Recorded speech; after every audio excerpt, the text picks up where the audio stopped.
से लेकर new Jersey तक आज प्रधानमंत्री नरेंद्र मोदी की मन की बात सुनी जाएगी। इसको लेकर बिल गेट्स ने भी बधाई दी है।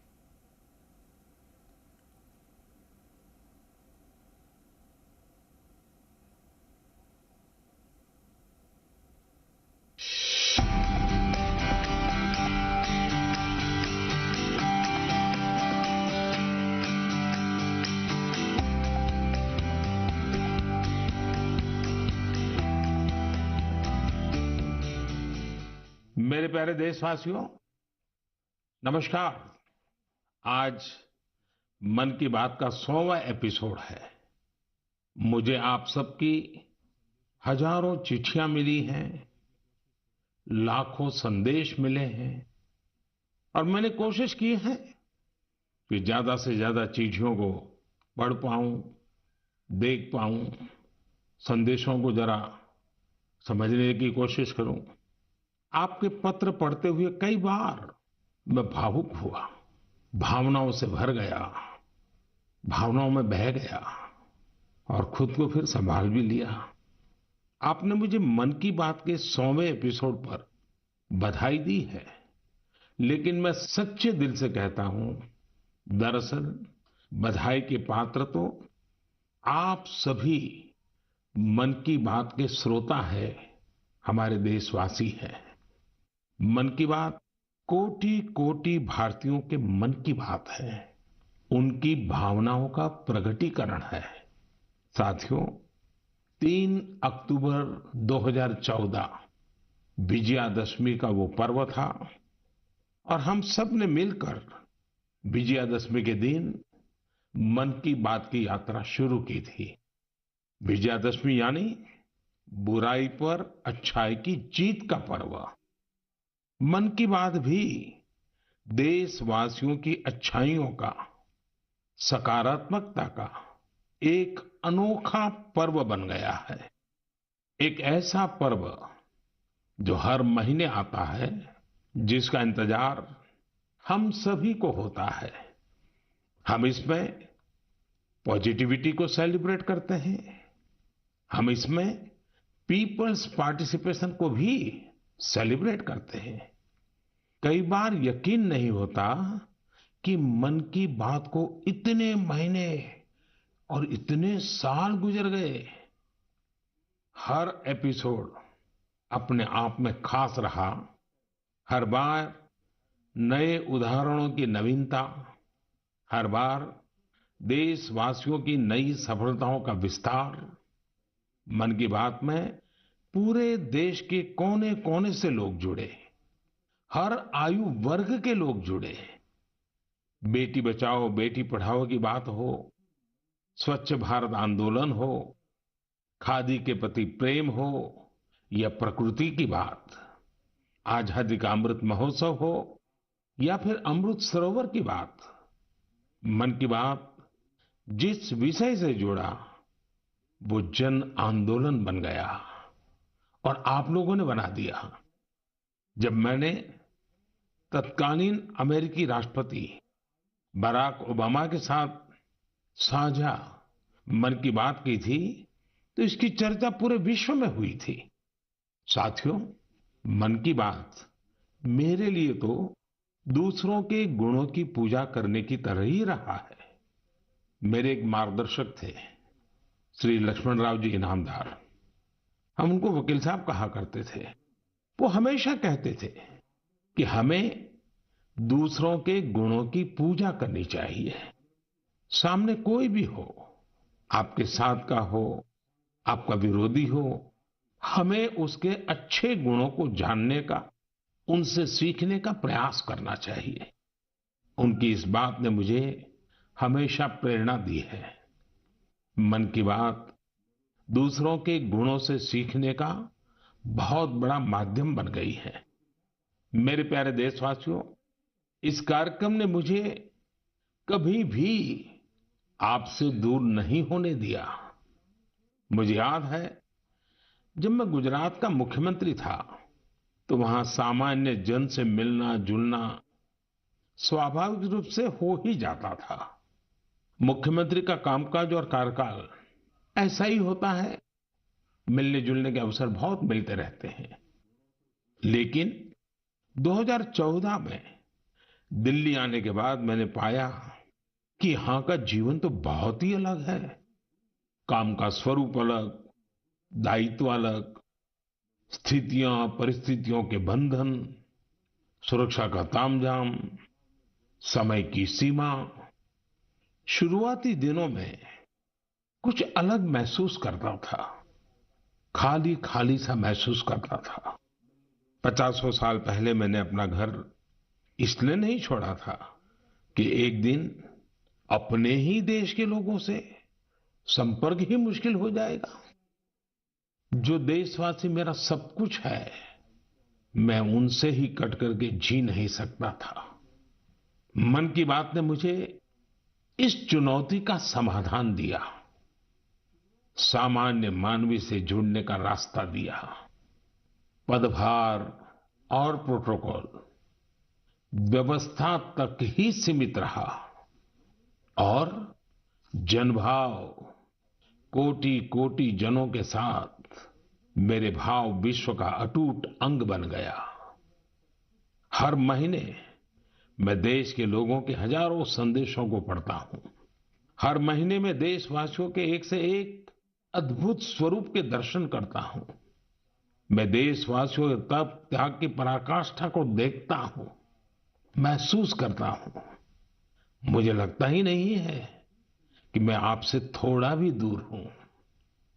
मेरे लिए मन की बात ये एक कार्यक्रम नहीं है। मेरे लिए एक आस्था, पूजा, व्रत है। जैसे लोग ईश्वर की पूजा करने जाते हैं तो प्रसाद की थाल लाते हैं, मेरे लिए मन की बात ईश्वर रूपी जनता जनार्दन के चरणों में प्रसाद की थाल की तरह है। मन की बात मेरे मन की आध्यात्मिक यात्रा बन गया है। मन की बात स्व से समष्टि की यात्रा है। मन की बात अहम से वयम की यात्रा है। यह तो मैं नहीं तू ही इसकी संस्कार साधना है। आप कल्पना करिए, मेरा कोई देशवासी 40-40 साल से निर्जन पहाड़ी और बंजर जमीन पर पेड़ लगा रहा है। कितने ही लोग 30-30 साल से जल संरक्षण के लिए बावड़ियां और तालाब बना रहे हैं, उसकी साफ सफाई कर रहे हैं। कोई 25-30 साल से निर्धन बच्चों को पढ़ा रहा है, कोई गरीबों की इलाज में मदद कर रहा है। कितनी ही बार मन की बात में इनका जिक्र करते हुए मैं भावुक हो गया हूं। आकाशवाणी के साथियों को कितनी ही बार इसे फिर से रिकॉर्ड करना पड़ा है। आज पिछला कितना ही कुछ आंखों के सामने आए जा रहा है। देशवासियों के इन प्रयासों ने मुझे लगातार खुद को खपाने की प्रेरणा दी है। साथियों, मन की बात में जिन लोगों का हम जिक्र करते हैं, वे सब हमारे हीरोज हैं, जिन्होंने इस कार्यक्रम को जीवंत बनाया है। आज जब हम 100वें एपिसोड के पड़ाव पर पहुंचे हैं, तो मेरी ये भी इच्छा है कि हम एक बार फिर इन सारे हीरोज के पास जाकर उनकी यात्रा के बारे में जानें। आज हम कुछ साथियों से बात भी करने की कोशिश करेंगे। मेरे साथ जुड़ रहे हैं हरियाणा के भाई सुनील जगलान जी। सुनील जगलान जी का मेरे मन पर इतना प्रभाव इसलिए पड़ा क्योंकि हरियाणा में जेंडर रेशियो पर काफी चर्चा होती थी और मैंने भी बेटी बचाओ बेटी पढ़ाओ का अभियान हरियाणा से ही शुरू किया था। और इसी बीच जब सुनील जी के सेल्फी विद डॉटर कैंपेन पर मेरी नजर पड़ी तो मुझे बहुत अच्छा लगा। मैंने भी उनसे सीखा और इसे मन की बात में शामिल किया। देखते ही देखते सेल्फी विद डॉटर एक ग्लोबल कैंपेन में बदल गया। और इसमें मुद्दा सेल्फी नहीं थी, टेक्नोलॉजी नहीं थी, इसमें डॉटर को, बेटी को प्रमुखता दी गई थी। जीवन में बेटी का स्थान कितना बड़ा होता है, इस अभियान से यह भी प्रकट हुआ। ऐसे ही अनेकों प्रयासों का परिणाम है कि आज हरियाणा में जेंडर रेशियो में सुधार आया है। आइए आज सुनील जी से ही कुछ गप मार लेते हैं। नमस्कार सुनील जी। नमस्कार सर, मेरी खुशी बहुत बढ़ गई है सर आपकी आवाज सुनकर। Sunil ji, selfie with daughter हर किसी को याद है। अब जब इसकी फिर चर्चा हो रही है तो आपको कैसा लग रहा है? प्रधानमंत्री जी, ये असल में आपने जो हमारे प्रदेश हरियाणा से पानीपत की चौथी लड़ाई बेटियों के चेहरे पे मुस्कुराहट लाने के लिए शुरू की थी, जिसे आपके नेतृत्व में पूरे देश ने जीतने की कोशिश की है, तो वाकई ये मेरे लिए और हर बेटी के पिता और बेटियों को चाहने वालों के लिए बहुत बड़ी बात है। सुनील जी, अब आपकी बिटिया कैसी है, आजकल क्या कर रही है? जी, मेरी बेटियां नंदनी और याचिका है। एक 7th क्लास में पढ़ रही है, एक 4th क्लास में पढ़ रही है और आपकी बड़ी प्रशंसक हैं। उन्होंने आपके लिए थैंक यू प्राइम मिनिस्टर करके अपनी क्लासमेट्स जो हैं लेटर भी लिखवाए थे असल में। वाह वाह वाह वाह। अच्छा, बिटिया को आप मेरा और मन की बात के श्रोताओं का खूब सारा आशीर्वाद दीजिए। बहुत बहुत शुक्रिया जी, आपकी वजह से देश की बेटियों के चेहरे पे लगातार मुस्कान बढ़ रही है। बहुत बहुत धन्यवाद सुनील जी। जी शुक्रिया। साथियों, मुझे इस बात का बहुत संतोष है कि मन की बात में हमने देश की नारी शक्ति की सैकड़ों प्रेरणादायी गाथाओं का जिक्र किया है। चाहे हमारी सेना हो या फिर खेल जगत हो, मैंने जब भी महिलाओं की उपलब्धियों पर बात की है उसकी खूब प्रशंसा हुई है। जैसे हमने छत्तीसगढ़ के देउर गांव की महिलाओं की चर्चा की थी। ये महिलाएं स्वयं सहायता समूहों के जरिए गांव के चौराहों, सड़कों और मंदिरों की सफाई के लिए अभियान चलाती हैं। ऐसे ही तमिलनाडु की वो आदिवासी महिलाएं जिन्होंने हजारों इको फ्रेंडली टेराकोटा कप्स निर्यात किए, उनसे भी देश ने खूब प्रेरणा ली। तमिलनाडु में ही 20,000 महिलाओं ने साथ आकर वेल्लोर में नाग नदी को पुनर्जीवित किया था। ऐसे कितने ही अभियानों को हमारी नारी शक्ति ने नेतृत्व दिया है और मन की बात उनके प्रयासों को सामने लाने का मंच बना है। साथियों, अब हमारे साथ फोन लाइन पर एक और सज्जन मौजूद है। इनका नाम है मंजूर अहमद। मन की बात में जम्मू कश्मीर की पेंसिल स्लेट्स के बारे में बताते हुए मंजूर अहमद जी का जिक्र हुआ था। मंजूर जी, कैसे हैं आप? थैंक यू सर, बड़े अच्छे से है सर। मन की बात के इस 100वें एपिसोड में आपसे बात करके मुझे बहुत अच्छा लग रहा है। Thank you sir. अच्छा, ये पेंसिल स्लेट्स वाला काम कैसा चल रहा है? बहुत अच्छे से चल रहे हैं सर, बहुत अच्छे से। जब से सर आपने हमारी बात मन की बात में कही सर, तब से बहुत काम बढ़ गया सर, और दूसरों को भी रोजगार यहाँ बहुत बड़ा है इस काम में। कितने लोगों को अब रोजगार मिलता होगा? अभी मेरे पास 200 प्लस है। अरे वाह। मुझे बहुत खुशी हुई। जी सर, जी सर। अभी 1-2 महीने में अभी मैं इसको एक्सपांड कर रहा हूँ कि और 200 लोगों को रोजगार बढ़ जाएगा सर। वाह वाह वाह। देखिए मंजूर जी। जी सर। मुझे बराबर याद है, और उस दिन आपने मुझे कहा था कि एक ऐसा काम है जिसकी न कोई पहचान है, न स्वयं की पहचान है, और आपको बड़ी पीड़ा भी थी और इस वजह से आपको काफी बड़ी मुश्किलें होती थी, वो भी आप कह रहे थे। लेकिन अब तो पहचान भी बन गई और 200 से ज्यादा लोगों को रोजगार दे रहे हैं। जी सर, जी सर। और नया एक्सपांशन करके और 200 लोगों को रोजगार दे रहे हैं। ये तो बहुत खुशी की खबर दी आपने।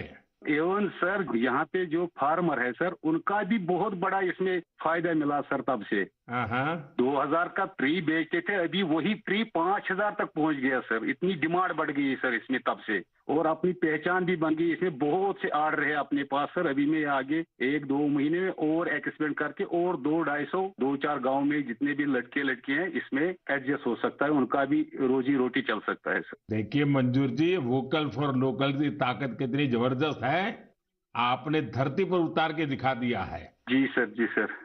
मेरी तरफ से आपको और गांव के सभी किसानों को और आपके साथ काम कर रहे हैं सभी साथियों को भी मेरी तरफ से बहुत बहुत शुभकामनाएं। धन्यवाद भैया। धन्यवाद सर। साथियों, हमारे देश में ऐसे कितने ही प्रतिभाशाली लोग हैं जो अपनी मेहनत के बलबूते ही सफलता के शिखर तक पहुंचे हैं। मुझे याद है विशाखापट्टनम के वेंकट मुरली प्रसाद जी ने एक आत्मनिर्भर भारत चार्ट शेयर किया था। उन्होंने बताया था कि वो कैसे ज्यादा से ज्यादा भारतीय प्रोडक्ट्स ही इस्तेमाल करेंगे। जब बेतिया के प्रमोद जी ने एलईडी बल्ब बनाने की छोटी यूनिट लगाई, या गढ़ मुक्तेश्वर के संतोष जी ने मैट्स बनाने का काम किया, मन की बात ही उनके उत्पादों को सबके सामने लाने का माध्यम बना। हमने मेक इन इंडिया के अनेक उदाहरणों से लेकर स्पेस स्टार्टअप्स तक की चर्चा मन की बात में की है। साथियों, आपको याद होगा कुछ एपिसोड पहले मैंने मणिपुर की बहन विजय शांति देवी जी का भी जिक्र किया था। विजय शांति जी कमल के रेशों से कपड़े बनाती हैं। मन की बात में उनके इस अनोखे इको फ्रेंडली आइडिया की बात हुई तो उनका काम और पॉपुलर हो गया। आज विजय शांति जी फोन पर हमारे साथ हैं। नमस्ते Vijay Shanti ji, how are you? Sir, I am fine. And how is your work going on? Sir, still working along with my 30 women. In such a short period you have reached 30% team? Yes, sir. This year also more expand with 100 women in my area. So your target is 100 women? Yeah, 100 women. And now people are familiar with this lotus stem fiber? Yes, sir. Everyone know from Man Ki Baat program all over India. So now it's very popular. Yes, sir. From Prime Minister Man Ki Baat program, everyone knows about the lotus fiber. So now you got the market also? Yes, sir. I have got a market from USA also. They want to buy in bulk, in large quantities. But I want to give from this year to send the US also. So now you are exporter? Yes, sir. From this year, I export our product made in India, lotus fiber. So when I say vocal for local and now local for global. Yes, sir. I want to reach my product all over the globe of world. So congratulations and wish you best luck. Thank you, sir. Thank you. Thank you, Vijaya Shanti. Thank you, sir. साथियों, मन की बात की एक और विशेषता रही है। मन की बात के जरिए कितने ही जन आंदोलन ने जन्म भी लिया है और गति भी पकड़ी है। जैसे हमारे खिलौने, हमारी टॉय इंडस्ट्री को फिर से स्थापित करने का मिशन मन की बात से ही तो शुरू हुआ था। भारतीय नस्ल के श्वान, हमारे देशी डॉग्स, उसको लेकर जागरूकता बढ़ाने की शुरुआत भी तो मन की बात से ही की थी। हमने एक और मुहिम शुरू की थी कि हम गरीब छोटे दुकानदारों से मोलभाव नहीं करेंगे, झगड़ा नहीं करेंगे। जब हर घर तिरंगा मुहिम शुरू हुई तब भी मन की बात ने देशवासियों को इस संकल्प से जोड़ने में खूब भूमिका निभाई। ऐसे हर उदाहरण समाज में बदलाव का कारण बने हैं। समाज को प्रेरित करने का ऐसे ही बीड़ा प्रदीप सांगवान जी ने भी उठा रखा है। मन की बात में हमने प्रदीप सांगवान जी की हीलिंग हिमालयज अभियान की चर्चा की थी। वो फोन लाइन पर हमारे साथ हैं। प्रदीप जी नमस्कार। सर जय हिंद। जय हिंद, जय हिंद भैया। कैसे हैं आप? सर बहुत बढ़िया, आपकी आवाज सुन के और भी अच्छी। आपने हिमालय को हील करने को सोची, हाँ जी सर। अभियान भी चलाया। आजकल आपका कैंपेन कैसा चल रहा है? सर बहुत अच्छा चल रहा है। 2020 से ऐसा मानिए कि जितना काम हम 5 साल में करते थे, अब वो 1 साल में ही हो जाता है। अरे वाह। हाँ जी सर। शुरुआत बहुत नर्वस हुई थी, बहुत डर था इस बात को लेके कि जिंदगी भर ये कर पाएंगे नहीं कर पाएंगे, पर थोड़ा सपोर्ट मिला और 2020 तक हम बहुत स्ट्रगल भी कर रहे थे। ऑनेस्टली लोग बहुत कम जुड़ रहे थे, बहुत सारे ऐसे लोग थे जो कि सपोर्ट नहीं कर पा रहे थे, हमारी मुहिम को इतना तवज्जो भी नहीं दे रहे थे। बट 2020 के बाद जब मन की बात में जिक्र हुआ, उसके बाद बहुत सारी चीजें बदल गई। मतलब पहले हम साल में 6-7 क्लीनिंग ड्राइव कर पाते थे, 10 क्लीनिंग ड्राइव कर पाते थे। आज की डेट में हम डेली बेसिस पे 5 टन कचरा इकट्ठा करते हैं अलग अलग लोकेशन से। अरे वाह। मन की बात में जिक्र होने के बाद आप सर बिलीव करें मेरी बात को कि मैं ऑलमोस्ट गिव अप करने की स्टेज पे था एक टाइम पे, और उसके बाद फिर बहुत सारा बदलाव आया मेरे जीवन में और चीजें इतनी स्पीड अप हो गई कि जो चीजें हमने सोची नहीं थी। सो आई एम रियली थैंकफुल कि पता नहीं कैसे हमारे जैसे लोगों को आप ढूंढ लेते हैं, कौन इतनी दूर दराज एरिया में काम करता है, हिमालय के क्षेत्र में जाके बैठ के हम काम कर रहे हैं, सॉल्टिट्यूड पे काम कर रहे हैं, वहां पे आपने ढूंढा हमें, हमारे काम को दुनिया के सामने लेके आए। तो मेरे लिए बहुत इमोशनल मोमेंट था तब भी और आज भी कि मैं हमारे देश के जो प्रथम सेवक हैं उनसे मैं बातचीत कर पा रहा हूँ। मेरे लिए इससे बड़ी सौभाग्य की बात नहीं हो सकती। प्रदीप जी, आप तो हिमालय के चोटियों पर सच्चे अर्थ में साधना कर रहे हैं और मुझे पक्का विश्वास है अब आपका नाम सुनते ही लोगों को याद आ जाता है कि आप कैसे पहाड़ों की स्वच्छता अभियान में जुड़े हैं। हाँ जी सर। और जैसा आपने बताया कि अब तो बहुत बड़ी टीम बनती जा रही है और आप इतनी बड़ी मात्रा में डेली काम कर रहे हैं। हाँ जी सर। और मुझे पूरा विश्वास है कि आपके इन प्रयासों से, उसकी चर्चा से अब तो कितने ही पर्वतारोही स्वच्छता से जुड़े फोटो पोस्ट करने लगे हैं। हाँ जी सर, बहुत। ये अच्छी बात है। आप जैसे साथियों के प्रयास के कारण waste is also a wealth, ये लोगों के दिमाग में अब स्थिर हो रहा है और पर्यावरण की भी रक्षा हो रही है और हिमालय का जो हमारा गर्व है उसको संभालना, संवारना वो सामान्य मानवी जुड़ रहा है। प्रदीप जी, बहुत अच्छा लगा मुझे। बहुत बहुत धन्यवाद भैया। Thank you sir, thank you so much. जय हिंद। साथियों, आज देश में टूरिज्म बहुत तेजी से ग्रो कर रहा है। हमारे ये प्राकृतिक संसाधन हो, नदियां, पहाड़, तालाब या फिर हमारे तीर्थ स्थल हो, उन्हें साफ रखना बहुत जरूरी है। ये टूरिज्म इंडस्ट्री की बहुत मदद करेगा। पर्यटन में स्वच्छता के साथ साथ हमने इनक्रेडिबल इंडिया मूवमेंट की भी कई बार चर्चा की है। इस मूवमेंट से लोगों को पहली बार ऐसे कितनी जगहों के बारे में पता चला जो उनके आसपास ही थे। मैं हमेशा ही कहता हूं कि हमें विदेशों में टूरिज्म पर जाने से पहले हमारे देश के कम से कम 15 टूरिस्ट डेस्टिनेशन पर जरूर जाना चाहिए। और यह डेस्टिनेशन जिस राज्य में आप रहते हैं वहां के नहीं होने चाहिए, आपके राज्य से बाहर किसी अन्य राज्य के होने चाहिए। ऐसे ही हमने स्वच्छ सियाचिन, सिंगल यूज प्लास्टिक और ई वेस्ट जैसे गंभीर विषयों पर भी लगातार बात की है। आज पूरी दुनिया पर्यावरण के जिस इशू को लेकर इतना परेशान है, उसके समाधान में मन की बात का ये प्रयास बहुत अहम है। साथियों, मन की बात को लेकर मुझे इस बार एक और खास संदेश यूनेस्को की डीजी ऑद्रे ऑजुले का आया है। उन्होंने सभी देशवासियों को 100 एपिसोड की इस शानदार जर्नी के लिए शुभकामनाएं दी हैं। साथ ही उन्होंने कुछ सवाल भी पूछे हैं। आइए पहले यूनेस्को की डीजी के मन की बात सुनते हैं। Namaste, Excellency, dear Prime Minister. On behalf of UNESCO, I thank you for this opportunity to be part of the 100th episode of the Man Ki Baat radio broadcast.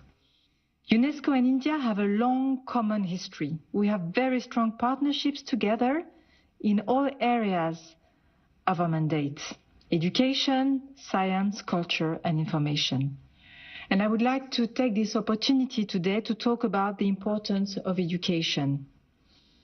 UNESCO is working with its member states to ensure that everyone in the world has access to quality education by 2030.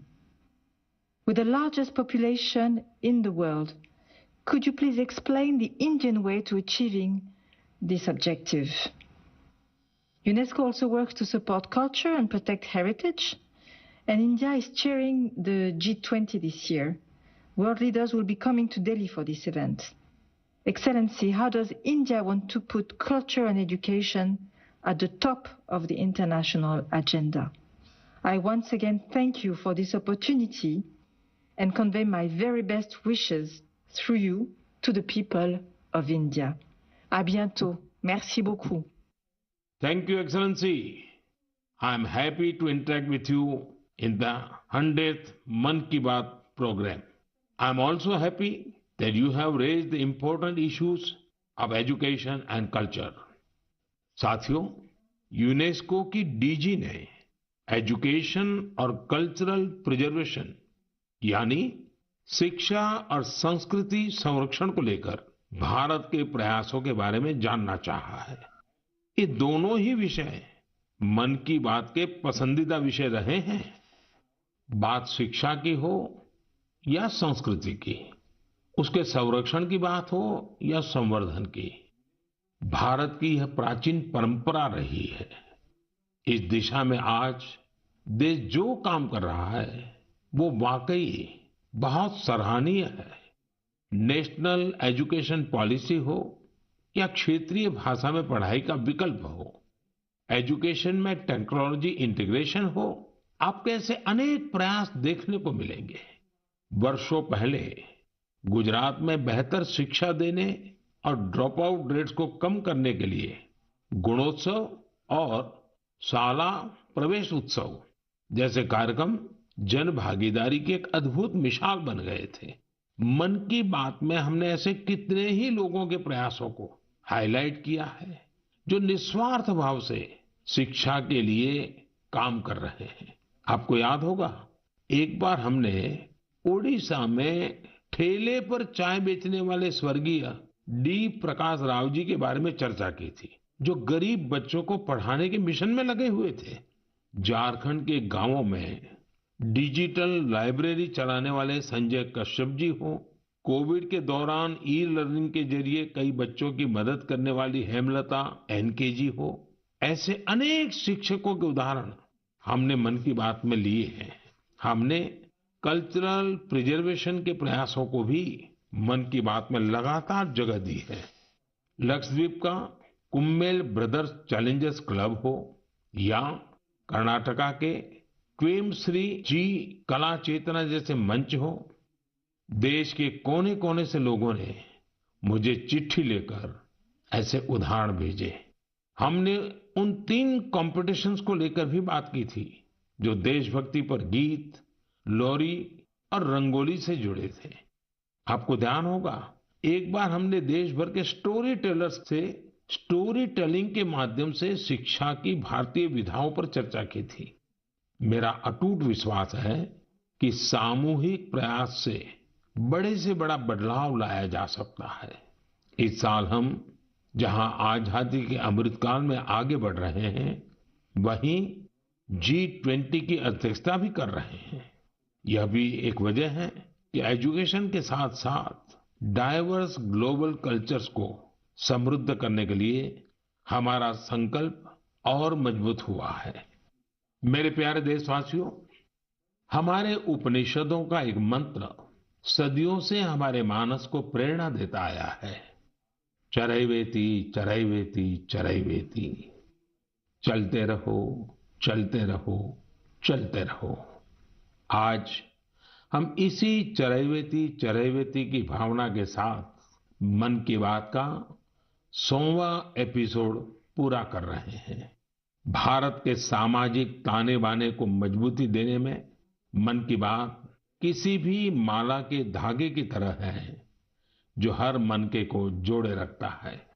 Her episode में देशवासियों के सेवा और सामर्थ्य ने दूसरों को प्रेरणा दी है। इस कार्यक्रम में हर देशवासी दूसरे देशवासी की प्रेरणा बनता है। एक तरह से मन की बात का हर एपिसोड अगले एपिसोड के लिए जमीन तैयार करता है। मन की बात हमेशा सद्भावना, सेवा भावना और कर्तव्य भावना से ही आगे बढ़ा है। आजादी के अमृत काल में यही पॉजिटिविटी देश को आगे ले जाएगी, नई ऊंचाई पर ले जाएगी। और मुझे खुशी है कि मन की बात से जो शुरुआत हुई वो आज देश की नई परंपरा भी बन रही है। एक ऐसी परंपरा जिसमें हमें सबका प्रयास की भावना के दर्शन होते हैं। साथियों, मैं आज आकाशवाणी के साथियों को भी धन्यवाद दूंगा जो बहुत धैर्य के साथ इस पूरे कार्यक्रम को रिकॉर्ड करते हैं। वो ट्रांसलेटर्स जो बहुत ही कम समय में बहुत तेजी के साथ मन की बात का विभिन्न क्षेत्रीय भाषाओं में अनुवाद करते हैं, मैं उनका भी आभारी हूं। मैं दूरदर्शन के और माय गॉव के साथियों को भी धन्यवाद देता हूं।